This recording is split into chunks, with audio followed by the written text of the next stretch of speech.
The cold wind swept across the empty California coastline as Asa Blackridge moved slowly along the edge of the dunes. His knees pressed into the damp sand. The waves crashed in a steady rhythm behind him, but his focus was dead ahead. At his side, Scoby, his German Shepherd K9 partner, sniffed the ground with the same alertness he showed back in their deployment days. This was supposed to be a simple routine patrol, but something about this stretch of beach felt off. A shape moved near the waterline, crawling with an eerie stillness that immediately caught Asa's attention. It was a turtle alone, slow and determined. Asa narrowed his eyes. It wasn't the turtle itself that made him uneasy, but something about the way it moved. As he approached cautiously, Scoby's ears perked up and his body stiffened. Then Asa saw it. Etched into the turtle's shell, worn and uneven, were words. Faded, but still readable. "Don't forget November 4th, Jonah." Scoby let out a low growl. Not of aggression, but uncertainty. Asa dropped to his knees and leaned closer, brushing a bit of sand off the shell. The name Jonah rang in his head like a forgotten bell. But it wasn't just a name, it was clearly given to the turtle. The date, though, November 4th. It hit him like a wave. That wasn't just any date. That was the date, the mission. The one they were never supposed to speak of again. He hadn't thought about that day in years. The desert, the silence after the explosion, the bodies, the lies they were told afterward. Elijah Thornbrook, Dawson Graveheart, and himself, only 3 returned. What happened to the 4th man was classified, buried, and left in the dust. Asa had always believed they left part of themselves behind in that mission. Now, standing here in front of a turtle with a name and a message on its back, it felt like the past was clawing its way out of the ground. Scoby sat beside him, watching intently, sensing the shift in Asa's breathing, the way his muscles tensed.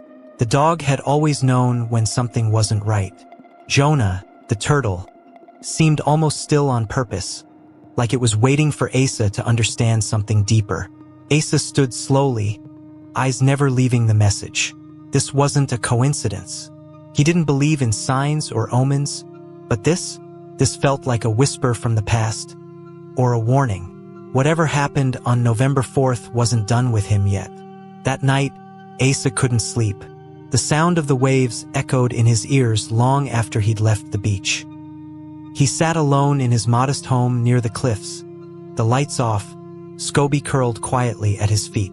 The words on Jonah's shell kept flashing in his mind like a warning light. "Don't forget November 4th, Jonah." There was no doubt now it was connected to the mission. That cursed mission that no one talked about. That no one wanted to talk about. He pulled out an old footlocker from his closet. One he hadn't touched in over 15 years. The metal creaked as it opened, and the familiar smell of dust and oil filled the room. Inside were fragments of a life he had locked away. A folded uniform, a dog tag that didn't belong to him, and a crumpled photo of 4 young men in desert fatigues, standing side by side with forced grins. Asa's eyes locked on one face, Elijah Thornbrook. The second on Dawson Graveheart. The third, his own.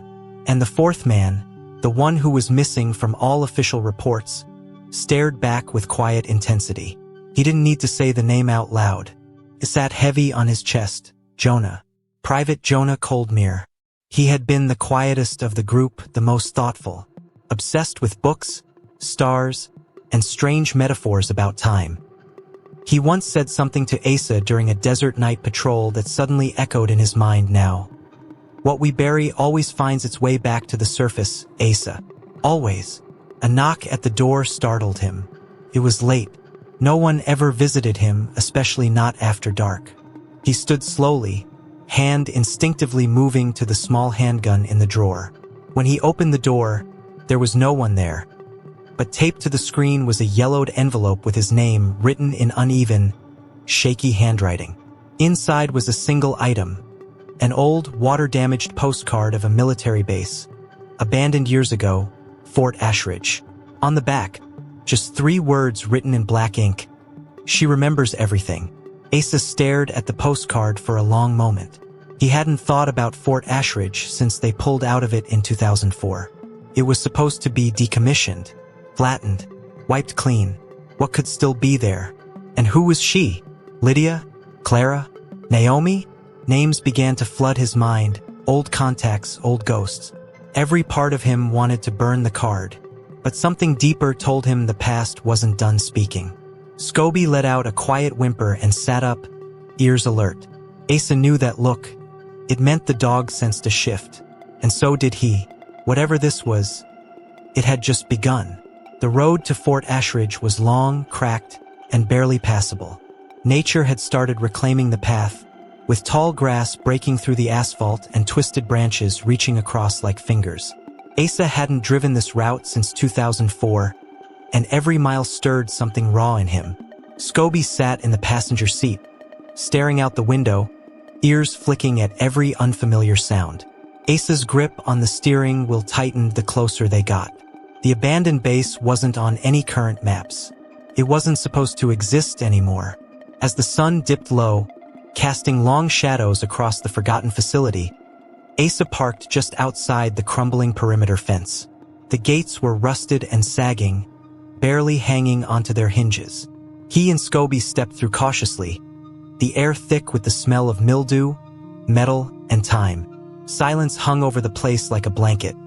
No birds, no wind, just the sound of their footsteps echoing off the decaying buildings. Asa's boots crunched against broken glass and loose gravel as he moved toward what used to be the Central Operations Building. The door was stuck at first, but with a forceful shove, it gave way. The inside was dark, lit only by thin shafts of sunlight bleeding through cracks in the roof. The walls were peeling, papers scattered across the floor like the aftermath of an evacuation. Scoby sniffed the corners methodically, his body language tense. In the back room, once a communication center, Asa found a rusted file cabinet barely standing. Out of habit, he pulled the drawers open one by one, not expecting much. But the third drawer, jammed at first, finally gave way with a sharp creak. Inside was a small, black notebook wrapped in plastic. The moment Asa touched it, something in his chest tightened. The initials JC were barely visible on the cover. He opened it carefully. Inside were dated entries, short, emotional notes written in JONAH's handwriting. Entries that started the week before November 4th, 2004. JONAH had written about distrust, about hearing things at night, about a mission that wasn't what they'd been told. The final page simply read, "If they find this place, I hope Asa does too." He was the only one who listened. Asa stood frozen. The walls of silence around the past were cracking, and something was trying to speak through the pages. Scoby barked suddenly, sharp, twice, then growled low, staring down the hallway. Asa turned quickly, his heart thudding. He wasn't alone, and whoever was out there had also come looking for JONAH's truth. Asa froze in place, his pulse hammering in his ears.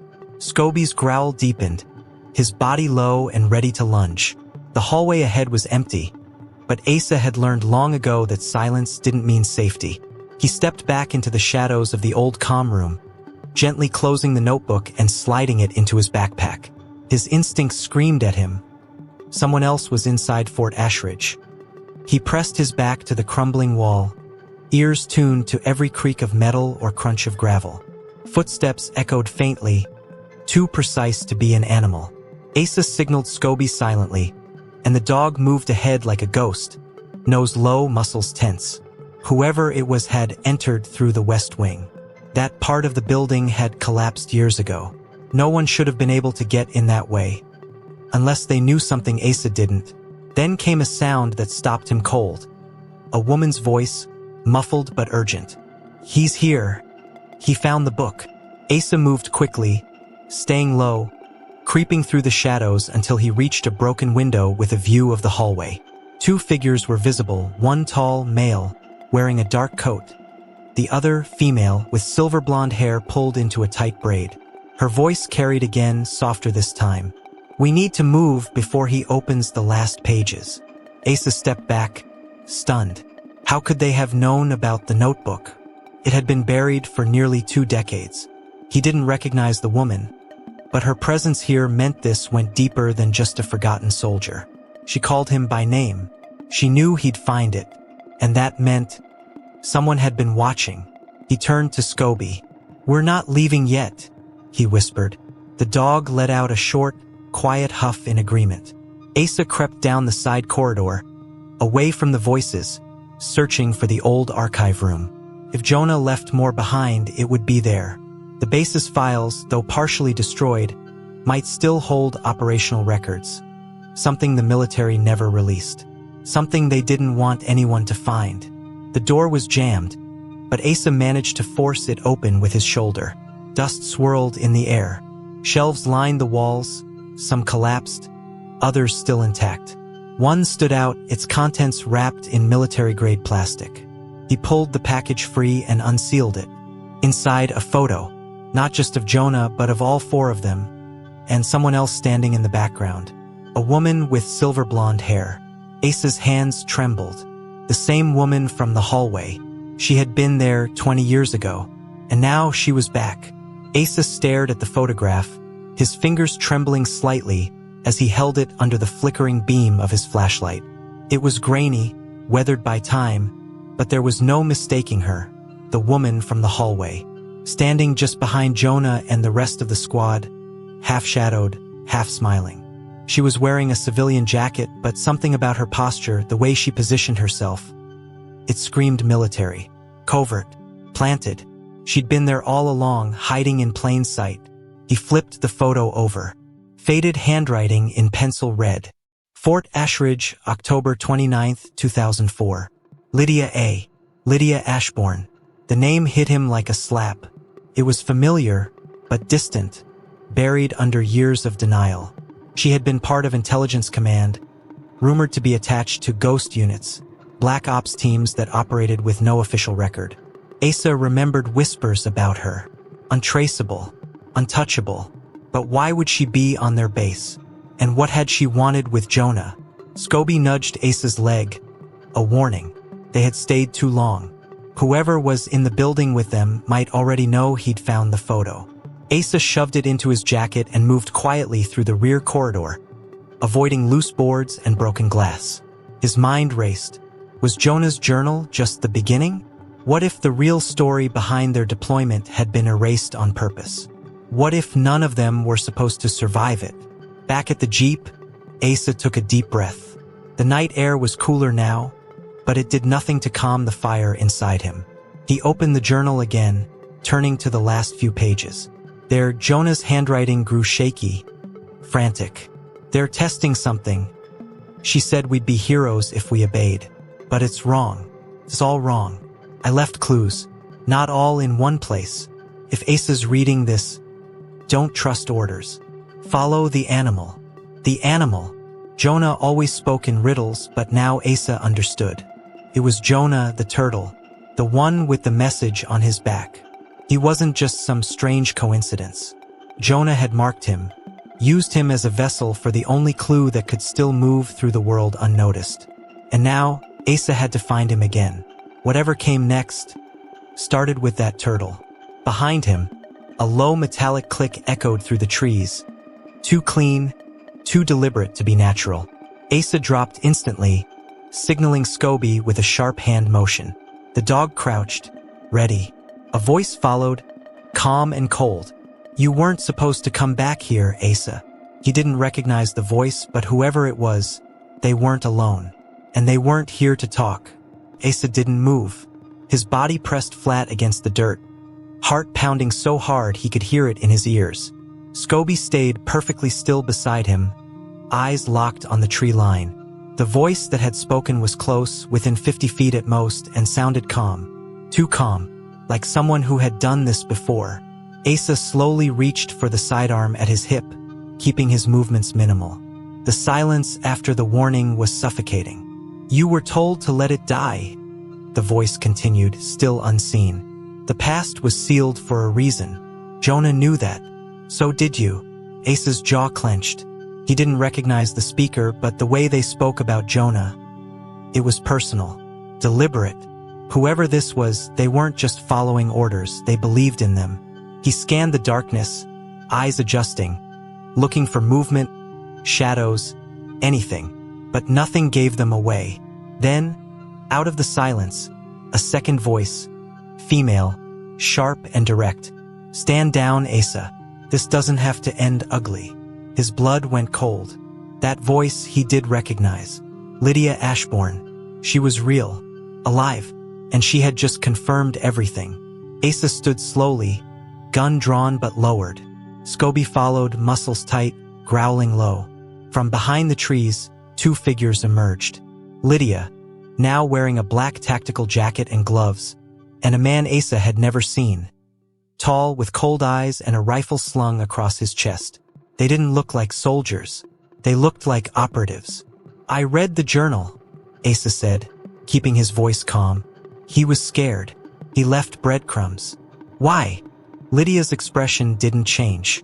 "Because he got too close to the part he wasn't supposed to see. Jonah was brilliant, but he didn't understand the purpose. He thought it was something dark. It wasn't. You branded a turtle with his name and a warning," Asa snapped. "That's not protocol. That's a message from the dead."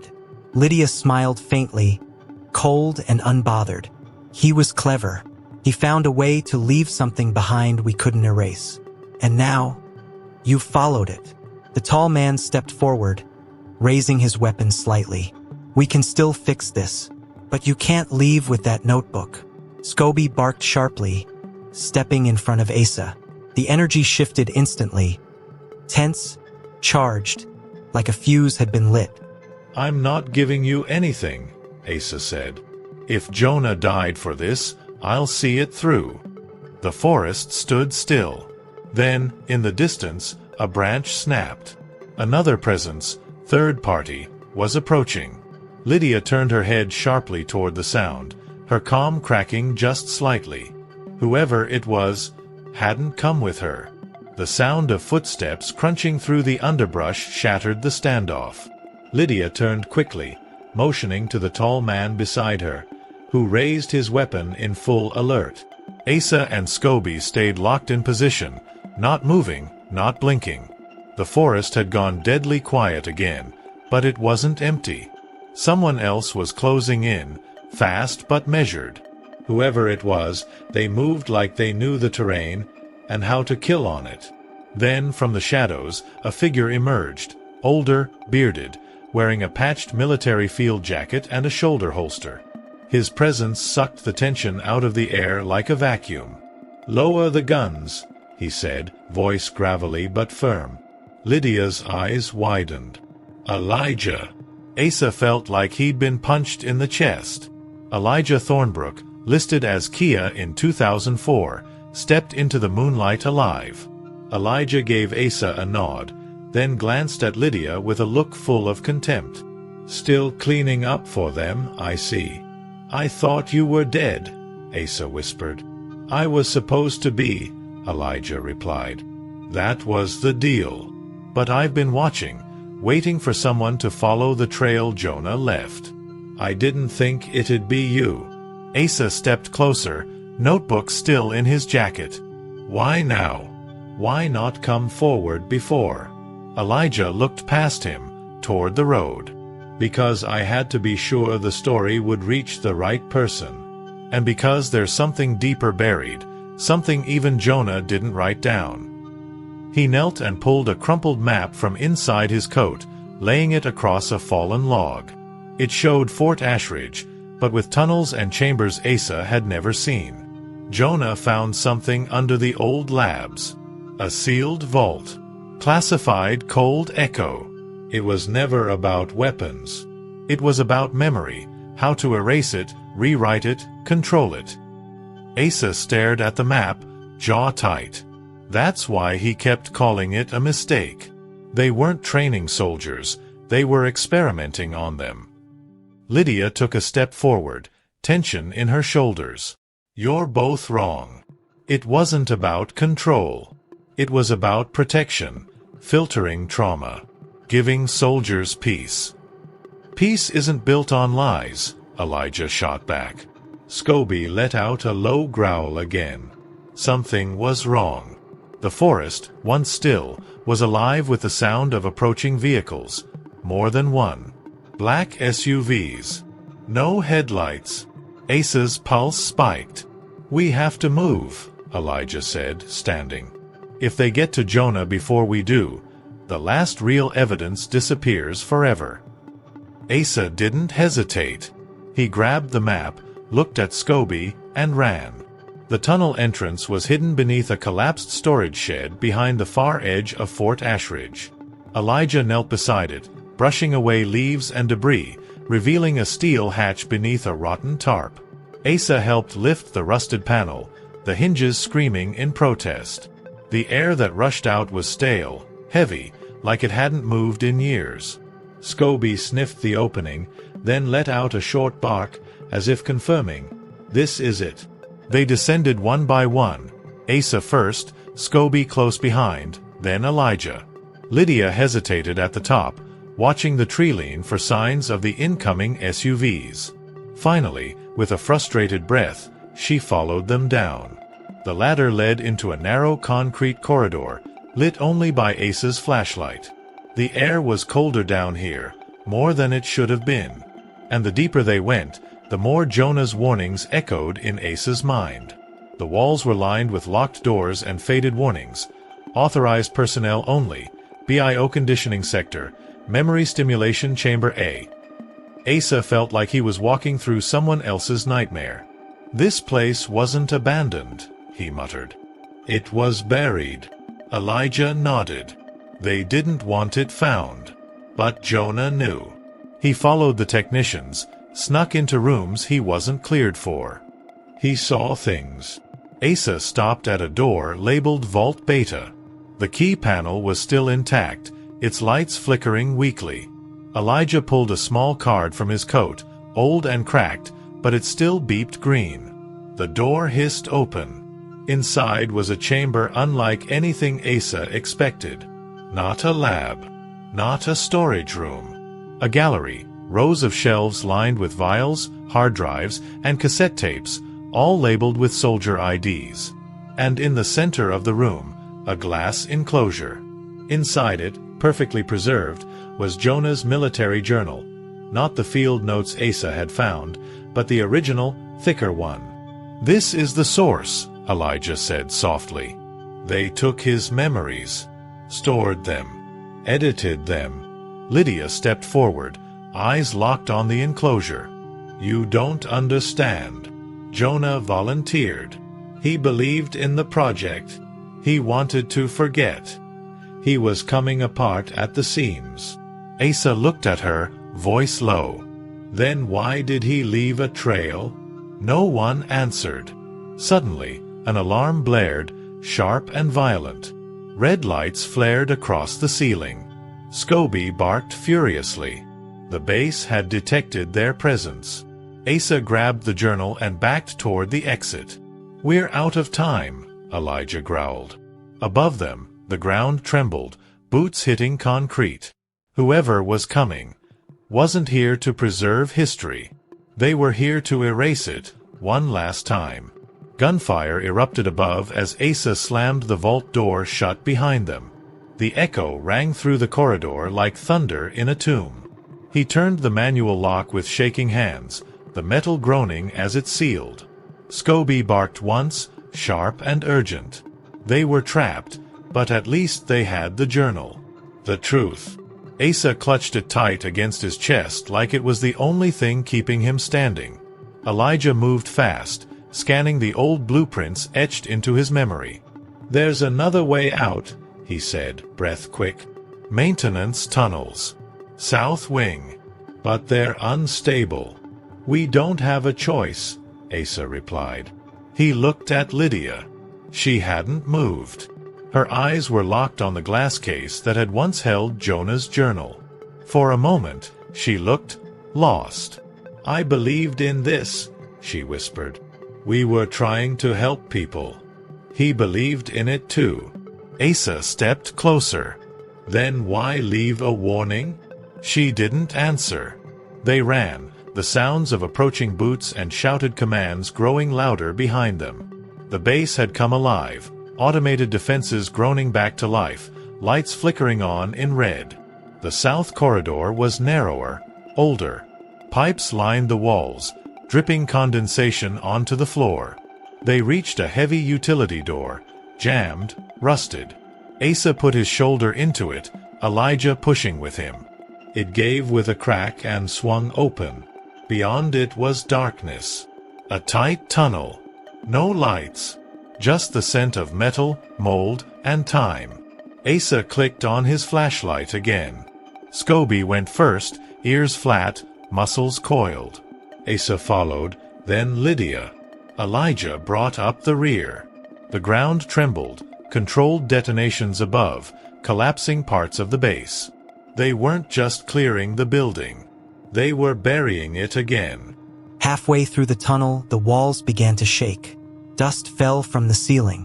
A section of the passage gave way behind them with a roar, cutting off their path back. "Keep moving!" Elijah shouted. At the far end, light, faint and orange, sunset through a broken vent. Asa pushed ahead and climbed through. He emerged outside, lungs burning, just beyond the perimeter of Fort Ashridge. Scoby leapt out beside him. Lydia and Elijah followed seconds later, coughing, bruised, but alive. Asa turned. In the distance, the facility crumbled in on itself, demolition charges doing what silence and secrecy hadn't finished in 2004. But it was too late. The journal was in his hands, and someone, somewhere, had to hear Jonah's truth. Lydia looked at him, hollow. "Now what?" Asa stared at the horizon. "Now, we tell the world what they tried to forget." The flames from Fort Ashridge burned long into the night, casting a dull red glow against the sky as emergency crews arrived hours too late. From a distance, it looked like the end of something forgotten. But Asa Blackridge knew it was the beginning. He sat on the back of an old pickup truck, the worn journal in his lap, Jonah's name etched across the cover like a scar refusing to fade. Scoby lay beside him, eyes closed, head on Asa's boot. Both of them exhausted, but still alert. The media didn't get the full story, not at first. What they reported was a controlled demolition of a decommissioned military structure. No casualties, no history, just another sealed chapter in the government's long book of silence. But Asa had the pages they couldn't erase. And this time he wasn't alone. Elijah, now visibly older than his years, sat nearby, helping him scan the journal, cataloging entries, and cross-referencing the recovered data. Together, they were building something that couldn't be buried. The truth. Lydia Ashbourne remained quiet. She hadn't spoken much since they emerged from the tunnels. She carried her guilt silently, walking a line between accomplice and victim. Asa hadn't decided yet if he forgave her. Maybe he never would. But deep down, he understood. She had once believed in something bigger, just like Jonah, just like all of them, until that belief was twisted into silence and orders. Weeks passed. Asa released Jonah's journal online, piece by piece. Redacted names, decrypted codes, memories, everything Jonah had tried to preserve. The response was immediate. Veterans reached out. Families of the missing came forward. Lawsuits began to form. The government denied it all as expected. But something had changed. The silence was breaking. The echoes of November 4th, 2004 were finally being heard. Asa didn't seek fame. He didn't want revenge. He just wanted peace. And somewhere in the process of telling Jonah's story, he found some of it. He visited Jonah's parents in a small coastal town, left the journal with them, said thank you. They wept, not just for Jonah, but because someone had finally brought him home. On a quiet morning, months later, Asa walked once again along the beach with Scoby trotting beside him. The tide was low, the wind gentle, and then, just ahead in the sand, a slow-moving shape, Jonah the turtle, still alive, still marked. Asa knelt beside him, smiling faintly. "You made it," he whispered. "You really made it." Scoby barked softly, and for the first time in years, Asa looked out at the ocean and felt something he hadn't in a long time. Peace.